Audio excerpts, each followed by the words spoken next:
এগুলো শর্টকাট রাখছি এই স্লাইডে। এগুলোর বিস্তারিত আসবে আবার পরবর্তী স্লাইড গুলোতে, just to see the definitions. আচ্ছা, অ্যাবস্ট্রাকশন। অ্যাবস্ট্রাকশন হচ্ছে কি, যে আমাদের যে স্টেট গুলো থাকে, আমরা একটা ক্লাসের মধ্যে যে স্টেট গুলো সেট করি, ওগুলোকে আমাদের এমন ভাবে সেট করতে হবে যাতে অন্য কোনো ক্লাস বা অন্য কেউ যাতে সরাসরি অ্যাক্সেস করতে না পারে। তাহলে আমাদের ইন্টারনাল যে ডিটেইল গুলো সেগুলোকে কিন্তু হাইড করে রাখতে হয়, ওপেন রাখলে চলবে না।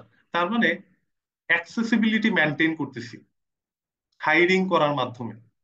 So abstraction is like hiding internal details and showing functionality is known as abstraction. যেমন আমরা একটা ফোন কলের কথা বলতে পারি, যে আমরা জানি যে ফোন করা যায় আমাদের মোবাইল থেকে, বাট ইন্টারনালি যে প্রসেস গুলো হচ্ছে সেটা কিন্তু আমরা জানি না আসলে কিভাবে হচ্ছে কাজটা। যেমন আমি ধরেন একটা বাইক চালাচ্ছি, বাইকের যে ইন্টারনাল জিনিসগুলো সেগুলো কিভাবে কাজ করতেছে সেটা তো একটা ইউজারের জানার প্রয়োজন নাই, সেগুলো ইন্টারনালি কাজ করতেছে। তার মানে একটা ইউজারের যতটুকু অ্যাক্সেসিবিলিটি থাকা উচিত আমরা তাকে ততটুকু প্রোভাইড করতেছি। So that's the concept of abstraction. আর এই অ্যাবস্ট্রাকশন মেইনলি কিভাবে করা হয়, সরি, সো এই অ্যাবস্ট্রাকশন মেইনলি কিভাবে করা হয়, by abstract class and interface. যেটা আমরা জানবো সামনে, যে অ্যাবস্ট্রাক্ট ক্লাসটাকে কেন ইউজ করব, এগুলো ফ্রেমওয়ার্কে ইউজ করতে হবে অ্যাবস্ট্রাক্ট ক্লাসটা, এবং ইন্টারফেস থাকতেও পারে আবার নাও থাকতে পারে।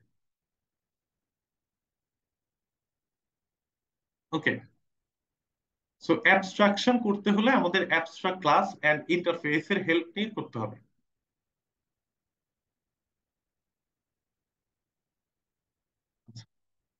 এবার আসে এনক্যাপসুলেশন। এনক্যাপসুলেশন অনেকবার আমরা অলরেডি করে ফেলছি যদিও। এটা মানে হচ্ছে আমরা আমাদের যে কোড গুলো করতেছি এবং আমাদের যে ডেটা গুলো, তো এই সবগুলোর একটা বলতে পারেন র্যাপিং করা। আমরা যেমন ওই যে গিফট কাউকে দেওয়ার সময় র্যাপ করে দেই, ভিতরে কি আছে সবকিছু একসাথে করে।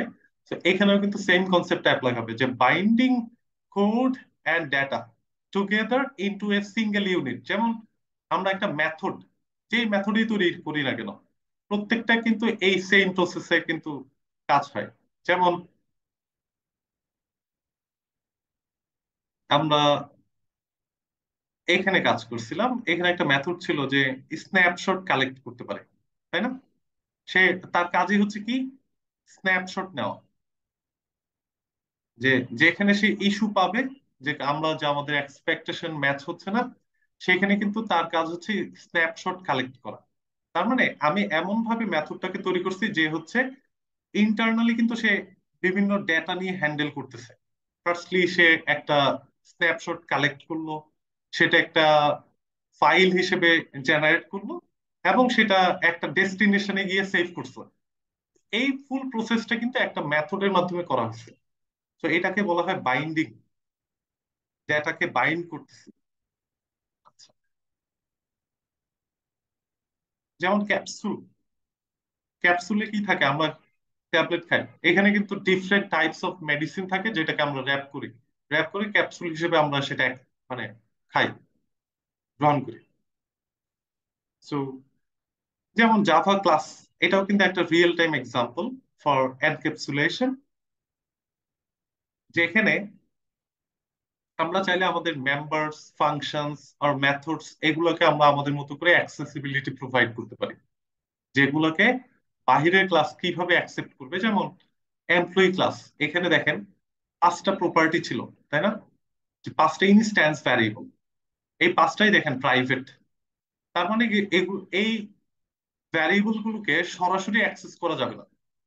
অ্যাক্সেস করতে হলে তাদের কিছু মেথডের হেল্প নিতে হবে, ওই মেথড গুলো ওকে হচ্ছে ডেটা পাস করবে। তো একটা জাভা ক্লাসও হচ্ছে একটা, আমরা বলতে পারি যে এনক্যাপসুলেশনের একটা এক্সাম্পল।